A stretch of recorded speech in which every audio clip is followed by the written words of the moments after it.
Hola, nos encontramos en la sala de música de Uniandinos. Nos acompaña la docente, lingüista, escritora, historiadora, investigadora, consultora, conferencista, tallerista, la doctora María Cristina Vega de Cicerí. María Cristina, ¿cómo vas?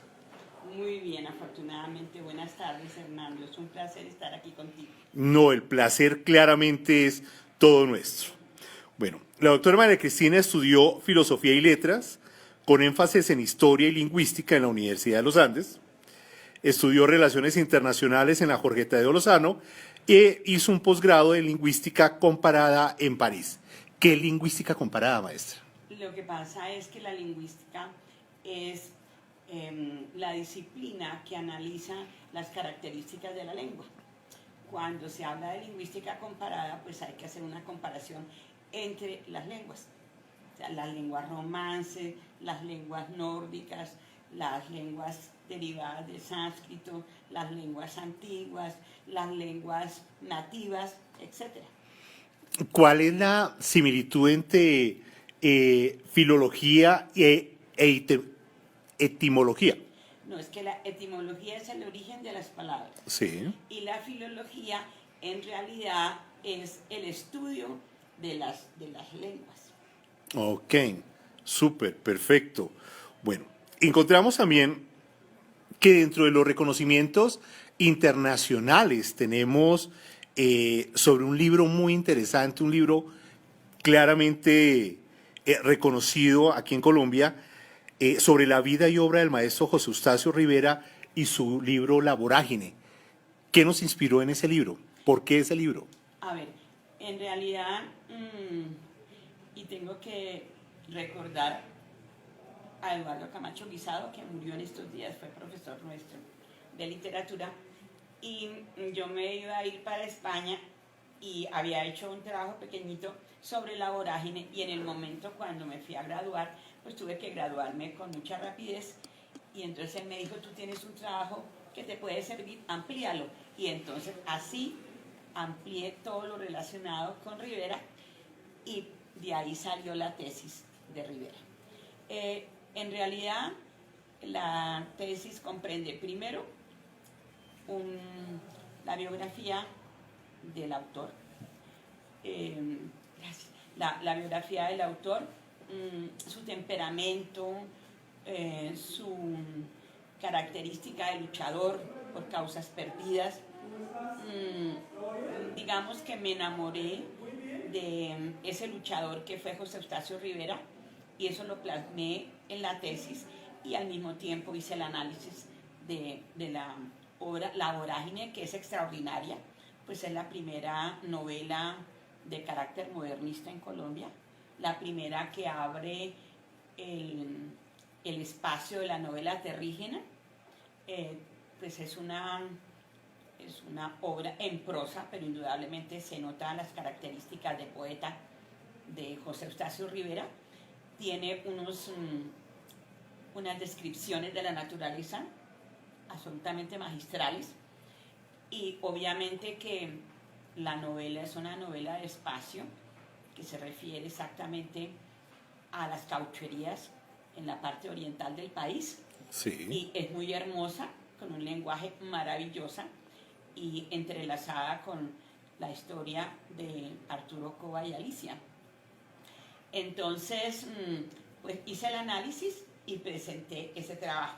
El trabajo en la universidad pues me fue muy bien, porque fue muy bien recibida, saqué muy buena nota, pero posteriormente, con ocasión de los 50 años de La Vorágine, se hizo un homenaje a José Eustacio en el tiempo, y Hernando Santos me llamó para que yo participara en ese suplemento, y entonces hicieron una página especial sobre Rivera, y yo fui la autora.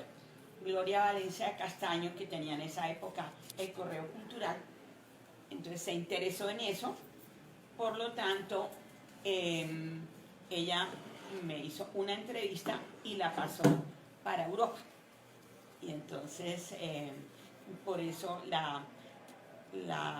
mi tesis ha recibido varios reconocimientos. El gobierno de Guatemala también me dio un reconocimiento por intermedio de Barrios Peña, que era un embajador que había aquí en Colombia, y conoció el texto y le gustó muchísimo. Y también me dieron para ese mismo, por esa misma producción mía sobre la vorágine, me dieron la medalla cultural Rubén Darío de Chile. Ok. Esa fue otra mención también que me dieron. Y me dieron en Neiva, me dieron una medalla que se llama Tierra de Promisión. Excelente, maestra. Y siguiendo con el tema de las letras, de la escritura, en su faceta de escritora, ¿qué nos puede contar acerca del libro Prohibido Reír? Prohibido Reír es un libro sencillo, es un libro producto de mi imaginación en realidad y de mi experiencia como niña, porque de pequeña yo tuve la fortuna de tener una maestra espontánea que vivía al frente de mi casa. Era una En Villeta. En Villeta. Okay. Era una señora mayor que tenía muchas actividades, ponía inyecciones, tenía una mini escuela de enfermería, digámoslo así, y tenía unas manos prodigiosas que hacía flores y hacía muñecos de seda y forraba elementos, muñequitos. Y claro, yo pasaba y era demasiado pequeña y por supuesto muy inquieta. Entonces para tenerme quieta me colocaban en cada mano una flor o un pabilo o el tallo de una flor y me lo ponían a secar en mis manos. Entonces, así era la única forma que me tenían quieta. Pero yo veía todo lo que hacía ella y en realidad a mí me parece que la actividad de la señora Lasteña, que así se llamaba, influyó mucho en mi vida para yo convertirme en una persona que me gusta la docencia y la didáctica. Me encanta exponer. ¿Prohibido Reír se desarrolla en Villeta o en algo, en un sitio abstracto? En realidad es un sitio que puede ser cualquier región de Colombia. Okay. Es una especie de zona casi paradisíaca, cuando no había tantos problemas, ni secuestros, ni coca, ni todo lo que luego llegó. Pero en esa época, pues todo el mundo se conocía, era fácil encontrarse con la gente, todo el mundo se saludaba, no había el sentido del peligro y de la angustia que hoy se vive en cualquier parte. Entonces eso es lo que plasmo en el libro y muestro cómo una familia humilde y sencilla había inculcado en sus hijos el amor por el país, el amor por nuestras costumbres, el amor al trabajo y sobre todo el amor a la familia. Gracias. ¿Qué tanto influyó haber vivido en México para la escritura del libro? En realidad yo estuve en México, estaba en varias oportunidades y me ha gustado mucho su literatura. Y pues ellos tienen unos narradores extraordinarios como Rulfo. Y pues yo sí creo, como he leído tanto la literatura mexicana, Octavio Paz, bueno, todo, yo he leído a mucho mexicano, entre poetas y prosistas. Indudablemente, aunque uno diga que no está imitando a alguien, sin duda algo le queda a uno. Total. Entonces, por lo menos una especie de apertura hacia, una especie de condición o actitud a ciertas cosas. Si uno mira en la literatura mexicana, predomina todo lo que tenga que ver con enseñar. La enseñanza en todos ellos es básica. La mayoría de los autores mexicanos han sido todos magníficos docentes. Y a uno se le pega alguna cosa, ¿no? Excelente. Maestra, un tratado con el cual se le reconoce mucho fue la historia del Titanic, pero no sobre qué tan grande es, cuál es el material, a qué hora se golpeó, cuánto duró, sino la visión humanista que usted trató sobre el hundimiento del Titanic. Pues lo que pasa es que cuando yo gané el premio del Titanic y viendo todos los libros de Titanic, se pueden hacer bibliotecas completas, hay enciclopedias completas sobre el Titanic y la mayoría pues están analizando la fuerza del choque, las dimensiones del iceberg, todas las características técnicas del barco, todas las habilidades que tenía, toda la parte tecnológica, de lo cual yo carezco porque yo no soy ingeniera. Entonces yo no podía hacer un análisis del Titanic sino mediante el dolor. Y en eso sí más o menos puedo yo, no digo que tenga un pleno dominio, pero sí un acercamiento porque conozco el dolor de la tragedia griega, conozco el sentido de Aristóteles.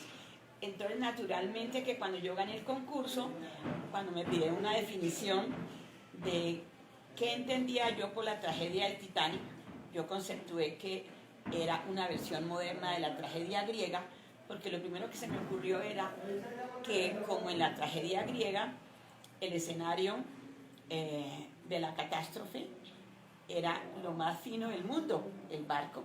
Okay. En la noche, fue en abril, la segunda semana de abril, y lo más impresionante para mí fue haber encontrado que la tragedia griega tiene más o menos un tiempo entre 2 a máximo 3 horas, y la tragedia del Titanic desde el momento del golpe hasta el hundimiento es 2 horas 40. Entonces, en ese momento fue que se hundió el Titanic, después sí, de... en 2:40. Ok. 2:40, sí.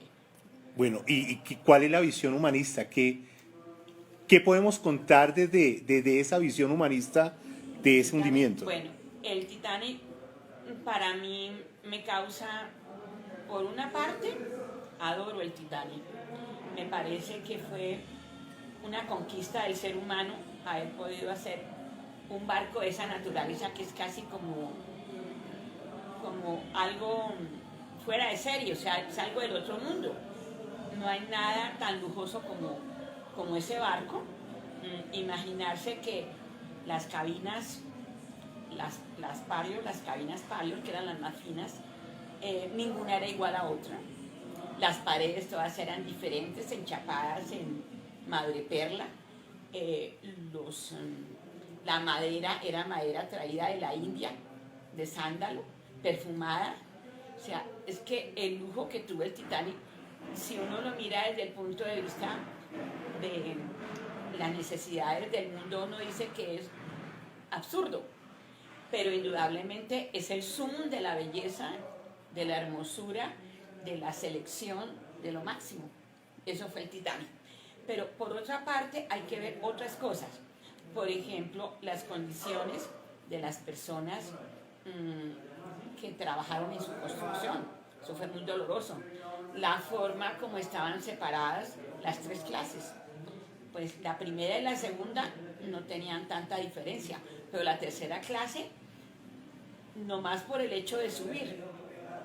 Cuando subieron los pasajeros de primera y segunda clase, no hubo mucho problema, pero cuando llegó la tercera clase, como ellos eran los que venían del oriente de Europa, las personas que no tenían suficiente capacidad económica, entonces a ellos los hicieron desnudar, buscándole chinches, buscándole pulgas, mirando que se bañaran.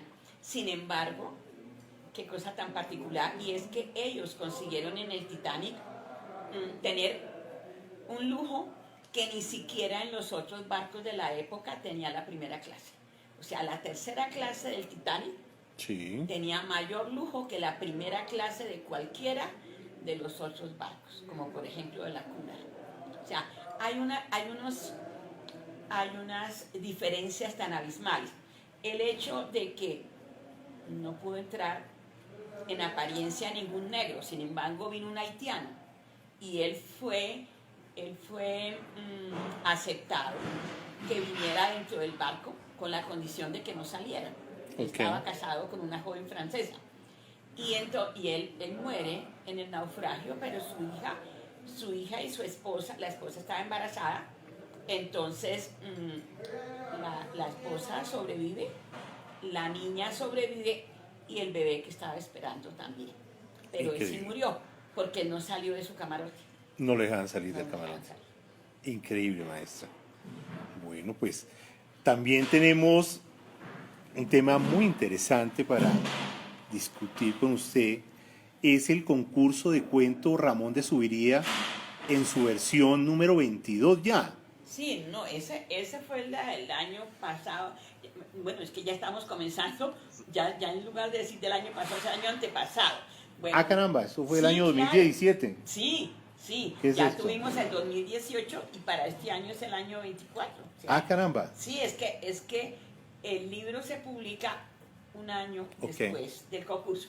Bueno, la historia de este concurso es una historia muy linda. Pues Ramón de Subiría, Tito para todos nosotros, fue nuestro profesor de literatura y humanidades, fue nuestro rector, fue nuestro decano, fue nuestro profesor, fue nuestro compañero. O sea, el grupo mío tuvo ese honor de tenerlo a él en una forma especial.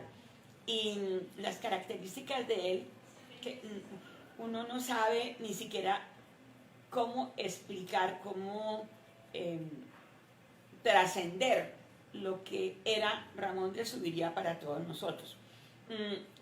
Cuando salimos de la universidad, después de haber tenido clases con él, él organizó unas tertulias en donde cantábamos con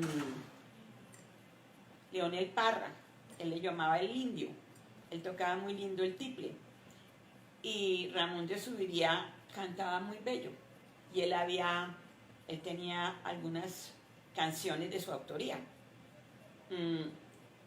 El asunto es que teníamos una relación excelente con él, sus discípulos. Cuando él murió, el dolor fue muy grande para todos nosotros. Fanny Miki tal vez fue la que mejor logró sintetizar el dolor de todos nosotros y ella dijo, en realidad Ramón de Subiría no tuvo hijos, pero todos los de filosofía y letras y sus discípulos en la Universidad de los Andes fueron sus hijos. Excelente. Eso fue lo que ocurrió. Entonces fíjate que yo pues fui de filosofía y letras y tuve con él clases sobre literatura española y también algunas relacionadas con literatura hispanoamericana. No entro en detalles porque fue bellísimas sus clases, una persona encantadora. Pero Jorge Enrique Franco, él era ingeniero y él también fue discípulo del maestro, pero él era, como te digo, ingeniero. Y entonces él también le tenía un profundo cariño, como todos sus discípulos. Cuando él murió en el 94, entonces consideramos hacerle un homenaje al maestro Ramón de Subiría.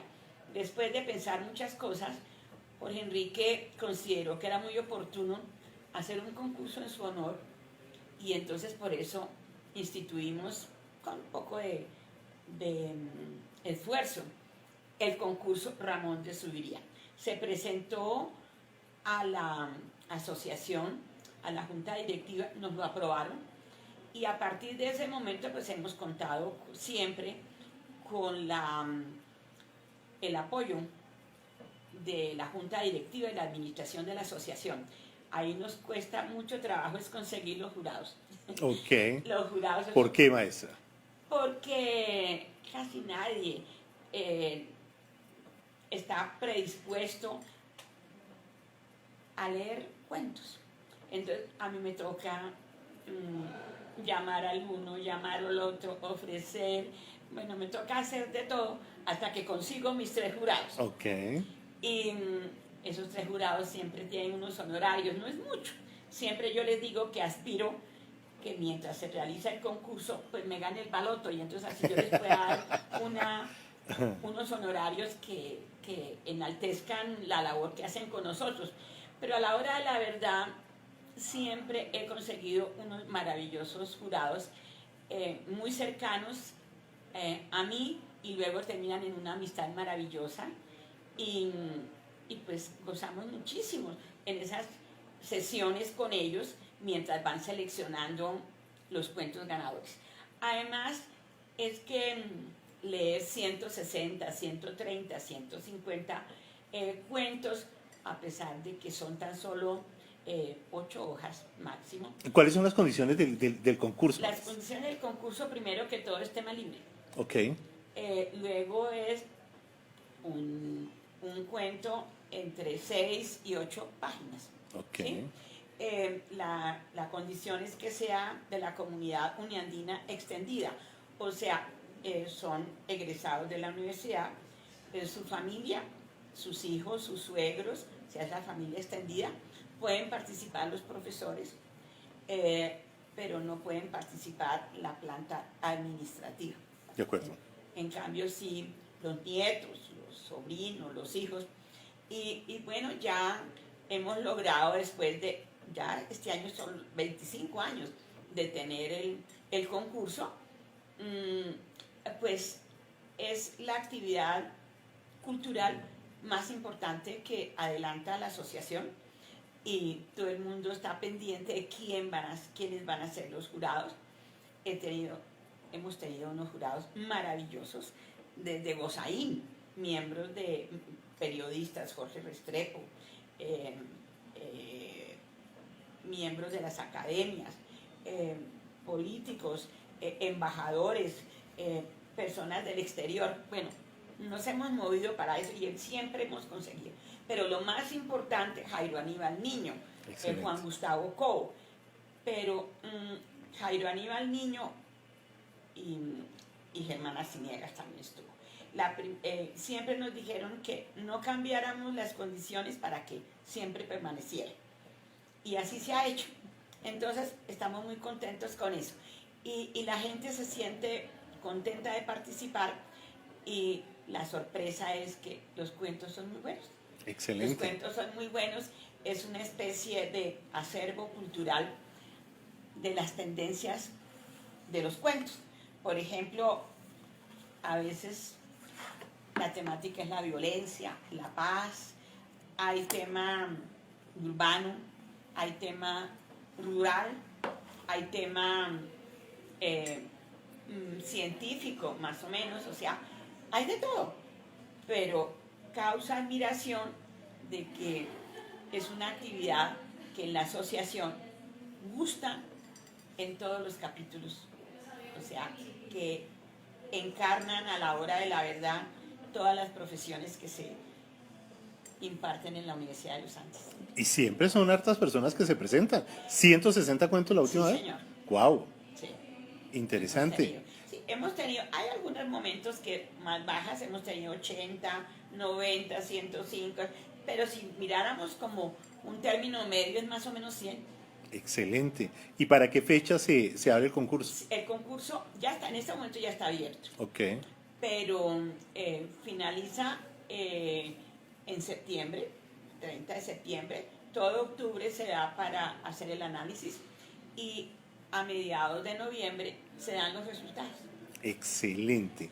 Con los 10 cuentos ganadores que tienen mención, ganadores y menciones, se elabora un libro que tiene la historia de las versiones anteriores y pues ahí se incluyen y es interesante. Ese es uno, ese es el último, el que tienes ahí. Fabuloso. Es el último que se entregó el año pasado. Excelente. Pero es del concurso del año antepasado, porque el libro sale un año después del concurso. Ah, ok, de acuerdo. Por eso este año es 25. Este La versión año es 24. 24. Ya se produjo el 23 y este año saldrá el libro 23, pero se produce el concurso 24. Ok, fabuloso. Maestra, un mensaje para que en Colombia leamos más. Pues mira, eso sí es vergonzoso, que nosotros en el convenio PISA, que son 68 países, y tenemos siempre el puesto como 65. Uy, ¿qué Una es eso? cosa así por el estilo. Pues desafortunadamente no sabemos leer. Y no sabemos leer. Y ahora con el problema de internet, entonces no se saca gusto por la lectura. Entonces, sí es importante leer, aunque no se lean enciclopedias completas. Hoy en día muy difícilmente va a leerse el Quijote. El Quijote pues, es muy grande, muy largo. Las obras de Shakespeare, Crimen y Castigo, La Guerra y la Paz, son obras grandes, pero es una sola. Pero en realidad se tiende a leer las obras sintetizadas. Eso es un error, porque el placer de la lectura es degustarla, ¿no? Degustarla, así como se saborea un buen vino. Total. O se saborea un buen manjar. Entonces, eso pasa con la lectura. Pero fíjese que a pesar del embate de los textos virtuales, el libro texto impreso no ha sido eliminado del todo y no será eliminado, porque el libro tiene, el arte de la lectura tiene algo muy importante, y es que el libro es un amigo.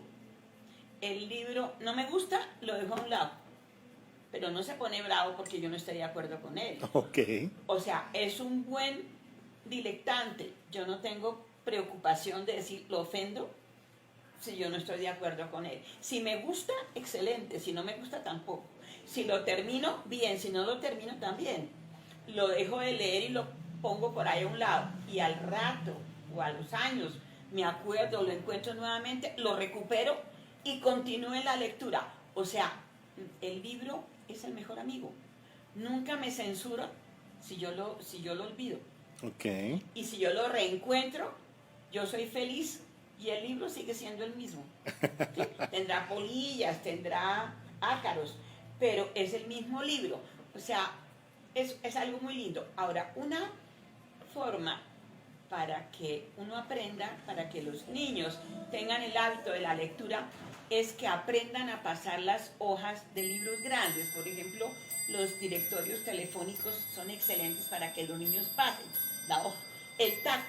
El tacto de los niños con las hojas, eso es básico, eso no se puede hacer en un texto virtual. En una tablet no se puede hacer eso. No se puede hacer. Ok. Ese Sí. es el encanto de la lectura. Ahora, la lectura es una madre incomparable para la sabiduría, porque así lea 4 renglones. Me inspira algo. Estoy de acuerdo, no estoy de acuerdo. No me gustó, sí me gustó, pero algo me tiene que dejar.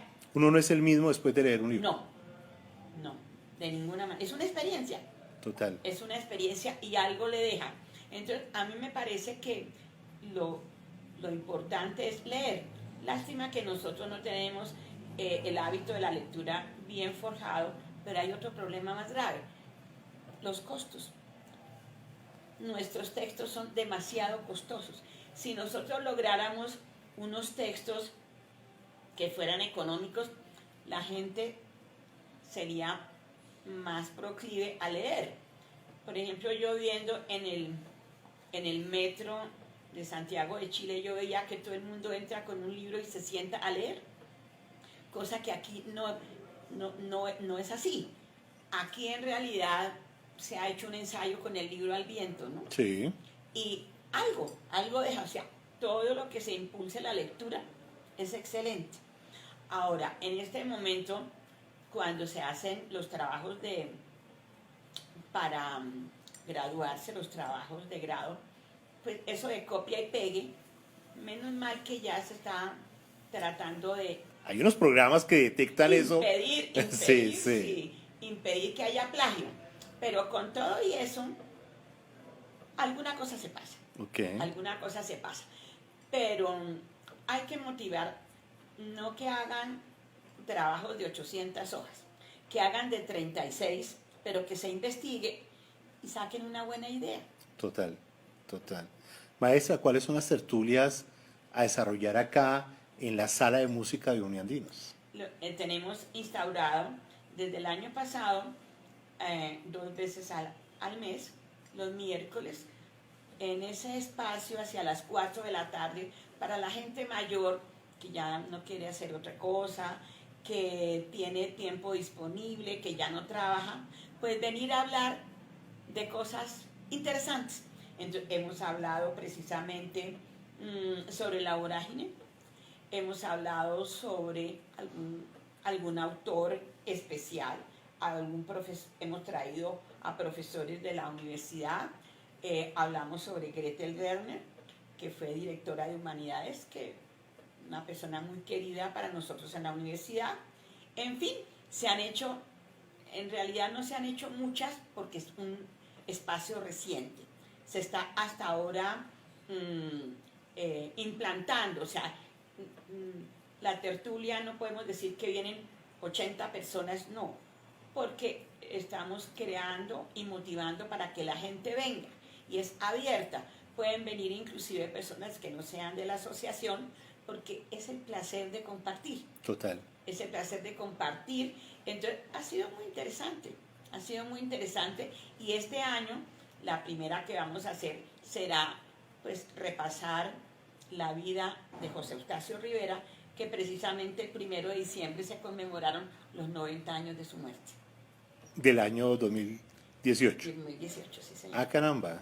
Él murió en Nueva York el 1 de diciembre de 1928. Perfecto. Bueno, desde este maravilloso escenario, con ustedes la maestra María Cristina Vega. Maestra, muchas gracias. No, encantada, Hernando. Ha sido un verdadero placer porque, bueno, hablar de los temas que me encantan, pues soy feliz. Súper, todos felices. Y con una persona tan encantadora como tú, pues indudablemente que ha sido una tarde memorable. Maestra, muy querida, muchas gracias. No, Un abrazo. eso Gracias. digo yo. Muchísimas